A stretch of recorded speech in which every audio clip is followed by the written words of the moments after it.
ओशो का आश्रम छोड़कर जब विनोद खन्ना वापस फिल्म इंडस्ट्री में आए तो हालात पहले जैसे नहीं थे। जिस दुनिया पर कभी उनका राज था, वही दुनिया अब नए चेहरों और नए सितारों से भरी हुई थी। इंडस्ट्री उन्हें सम्मान तो देती थी, लेकिन भरोसा करने में हिचकिचा रही थी। लोग ये देखना चाहते थे कि क्या विनोद खन्ना अभी भी कैमरे के सामने वही असर पैदा कर सकते हैं या नहीं।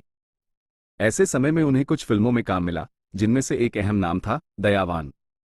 ये फिल्म उनके करियर की वापसी के लिहाज से बेहद महत्वपूर्ण थी। दयावान में उन्हें एक गंभीर, भावनात्मक और परिपक्व किरदार निभाना था, ऐसा किरदार जो उम्र और अनुभव की सच्चाई को दर्शाता हो। उस दौर की फिल्मों को आज की नज़र से देखना गलत होगा।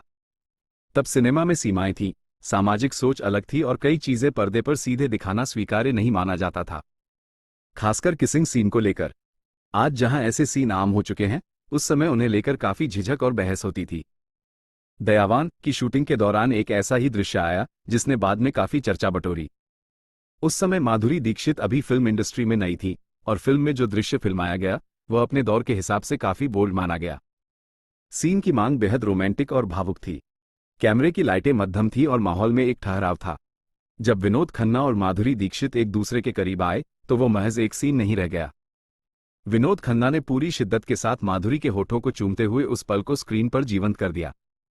उस स्पर्श में एक अजीब सी कशिश और रोमांस का ऐसा गहरा पुट था जिसने देखने वालों की धड़कनें तेज कर दी। वो चुंबन इतना गहरा और लंबा था कि उसने सेट पर मौजूद हर शख्स को हैरान कर दिया। कहा जाता है कि उस सीन को फिल्माने में कई बार टेक लेने पड़े। भाव सही बैठे, कैमरा सही चले और सीन की मर्यादा भी बनी रहे, इसी संतुलन के लिए करीब 71 टेक तक लिए जाने की बात सामने आई।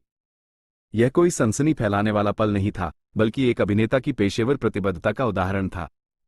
विनोद खन्ना उस समय ये साबित करना चाहते थे कि आश्रम से लौटने के बाद भी वे अपने काम को लेकर उतने ही गंभीर हैं।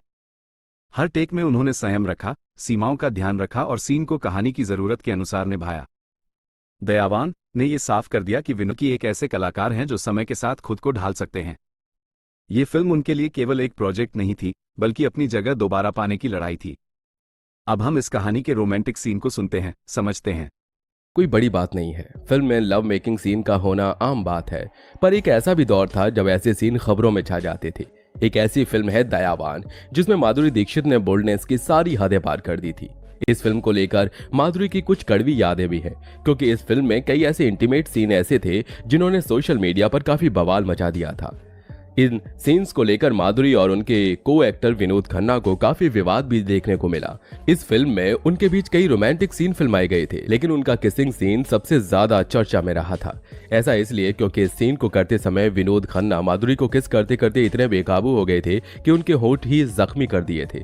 हालांकि इस सीन के लिए माधुरी को भारी रकम भी मिली थी, जिस वजह से वो ऐसा सीन करने के लिए तैयार हो गई थी। दोस्तों, अब सवाल ये है, क्या सच में बॉलीवुड में ऐसे सीन्स को करने के लिए भारी रकम मिलती है? बॉलीवुड में माधुरी ने विनोद खन्ना के साथ कई बेहतरीन फिल्में दी। साल 1988 में आई फिल्म दयावान में माधुरी दीक्षित और विनोद खन्ना की जोड़ी को लोगों ने काफी पसंद किया था। दोनों ने इस फिल्म में अपने कई सीन्स से पर्दे पर आग लगा दी थी। ऐसा इसलिए क्योंकि उस वक्त दयावान की चर्चा फिल्म में माधुरी दीक्षित और विनोद खन्ना पर फिल्माए गए अंतरंग दृश्यों को लेकर खूब होती है। 1988 में रिलीज हुई फिल्म दयावान के रिलीज को आज 35 साल पूरे हो गए हैं। यह फिल्म विनोद खन्ना के करियर की महत्वपूर्ण फिल्मों में शामिल है। यह वो वक्त था जब विनोद खन्ना अमेरिका से ओशो का आश्रम छोड़कर लौट आए थे और अच्छे रोल की तलाश में थे। फिल्म का निर्देशन फिरोज खान ने किया था। दयावान में विनोद खन्ना और माधुरी दीक्षित दोनों के अभिनय की खूब तारीफ हुई। सिनेमेटोग्राफर कमल बोस ने भी फिल्म में कमाल का कैमरा वर्क दिखाया। बॉक्स ऑफिस पर भी फिल्म ने अच्छा मुनाफा कमाया, लेकिन यह फिल्म फिरोज खान की बाकी फिल्मों से कमजोर रही, जिसका कारण था इस फिल्म से जुड़ी कंट्रोवर्सी। कई बार फिल्म के अभिनेता अपने रोल में इतना डूब जाते हैं कि वो इंटीमेट सीन के दौरान बेकाबू हो जाते हैं। ऐसा ही वाकया विनोद खन्ना और माधुरी दीक्षित के साथ फिल्म दयावान की शूटिंग करते वक्त भी हुआ था। दोनों फिल्म का सुपरहिट गाना आज फिर तुम पे प्यार आया है शूट कर रहे थे। उस दौरान गाने के सीन में विनोद खन्ना को माधुरी दीक्षित को किस करना था।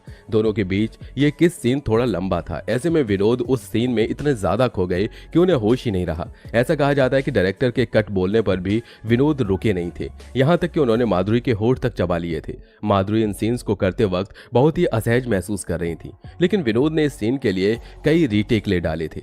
एक इंटरव्यू में माधुरी ने बताया था कि उन्हें इस बात की जानकारी नहीं थी कि फिल्म में इस तरह के इंटीमेट सीन होंगे।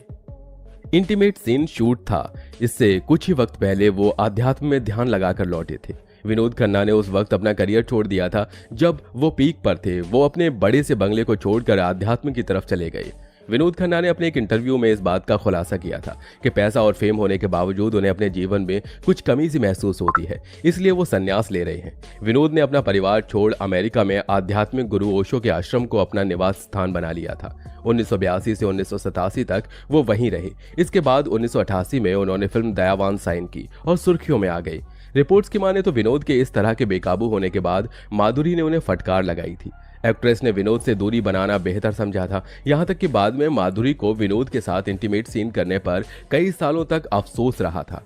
हालांकि माधुरी ने एक इंटरव्यू के दौरान बताया था कि जब मैं उस सीन की शूटिंग कर रही थी तो मैं उस समय काफी नर्वस थी। हालांकि विनोद खन्ना भी नर्वस थे। बाद में विनोद खन्ना ने मुझसे माफी भी मांगी थी। माधुरी दीक्षित का कहना है कि वो आज भी फिल्म में इस सीन को देखकर शॉक्ड हो जाती हैं।